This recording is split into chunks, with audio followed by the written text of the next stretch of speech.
নির্বাচন আসলে আমি সুস্থ এবং সুন্দর সেটাই আশা করি এবং দেশের জনগণের কাছে আমার অনুরোধ সবাই যেন বিএনপি দলীয় জোটকে ভোট দিয়ে নির্বাচিত করে, এটা হচ্ছে আমার অনুরোধ।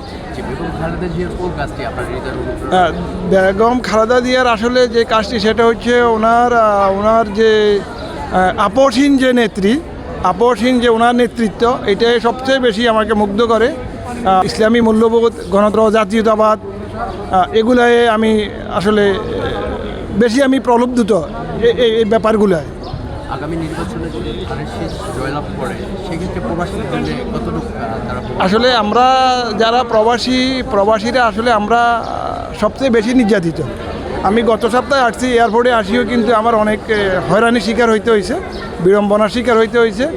তারপরে আর আমরা যারা বিদেশে থাকি, বিদেশে বাংলাদেশ মিশনগুলোতে কোনো সমস্যা হলে আমরা যখন ওখানে যাই, ওখানেও আমরা হয়রানির শিকার হই। তো আমরা সামনে যদি বিএনপি ক্ষমতায় আসে, বিএনপি সরকারের কাছে আমরা এটাই অনুরোধ করব যেন আমাদের প্রবাসীদের যে সমস্যাগুলা, এই সমস্যাগুলো যেন আমাদের সমাধান করে ঢাকা এয়ারপোর্টে, এবং প্রবাসে যে আমাদের মিশনগুলো আছে, মিশনগুলোতে যেন আমাদের সমস্যাগুলো দেখে এবং কোনো আমরা হয়রানির শিকার না হই, সেই ব্যাপারে যেন সরকার আন্তরিক হয়, এটাই আমার অনুরোধ।